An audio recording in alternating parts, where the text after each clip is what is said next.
الحمد لله نحمده ونستعينه ونستغفره ونؤمن به ونتوكل عليه ونعوذ بالله من شرور أنفسنا ومن سيئات أعمالنا من يهده الله فلا مضل له ومن يضلله فلا هادي له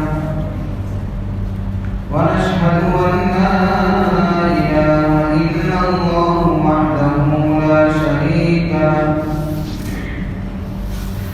ونشهد أن سيدنا وسندنا ومولانا محمدا عبده ورسوله صلى الله تعالى عليه وعلى آله وأصحابه أجمعين. أما بعد فأعوذ بالله من الشيطان الرجيم. بسم الله الرحمن الرحيم. لقد كان لكم في رسول الله أسوة حسنة لمن كان يرجو الله واليوم الآخر وذكر الله ذكرا كثيرا.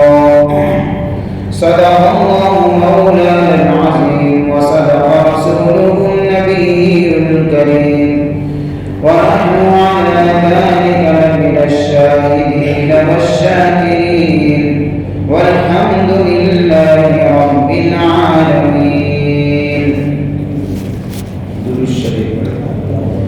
اللهم صل على سيدنا محمد النبي الأمي وعلى آله وبارك وسلم.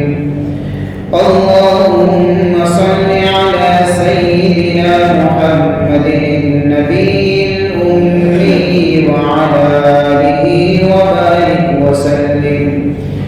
اللهم صل على سيدنا محمد النبي الأمي وعلى آله وبارك وسلم. قابل قدر محترم دوست اور بزرگوں، رمضان سے پہلے درس سیرت کے عنوان سے مہینے کا پہلا جمعہ اور تیسرا جمعہ طے کیا تھا ہم نے، اور اس سلسلے میں بات چل رہی تھی. پھر بیچ میں رمضان کی وجہ سے اس عنوان کو روک دیا گیا تھا. اب اس سلسلے کو پھر سے شروع کرتے ہیں، جہاں تک پہنچے تھے وہاں سے آگے. درس سیرت کے عنوان سے تقریباً 8 حصوں کے اوپر بات ہو چکی ہے. آج ہے درس سیرت پارٹ نمبر 9. گزشتہ جہاں پر بات چھوڑی تھی وہ یہ تھی کہ اللہ کے نبی صلی اللہ علیہ وسلم کی عمر مبارک جب 4 سال کی ہوئی اور آپ کو حضرت حلیمہ رضی اللہ تعالی عنہا کے یہاں جو رکنا پڑا حضرت آمینہ کی اجازت سے، اس وقت شق صدر کا واقعہ پیش آیا تھا. اور آپ کی زندگی میں شق صدر کا واقعہ تقریباً 4 مرتبہ پیش آیا ہے. پہلی مرتبہ جو پیش آیا وہ یہی 4 سال کی عمر میں جب آپ حضرت حلیمہ رضی اللہ تعالی عنہ کے وہاں موجود تھے. دوسری مرتبہ پیش آیا تھا جب 10 سال کی عمر تھی. اور تیسری مرتبہ شق صدر کا واقعہ پیش آیا جب آپ کو نبوت ملی. اور چوتھی مرتبہ شق صدر کا واقعہ پیش آیا جب آپ کو معراج پر بلایا گیا. اور ہر مرتبہ سینہ چاک کر کے قلب اطہر کو نکال کر جو دھویا گیا ہے، ہر ایک کی حکمت الگ الگ تھی۔ یہ مستقل میں نے پارٹ نمبر 8 کے اندر اس بات کو میں نے واضح طور پر آپ کے سامنے رکھنے کی کوشش کی۔ یہاں تک بات پہنچی تھی۔ اب آگے سلسلہ یہی ہے، واقعہ ایسا پیش آیا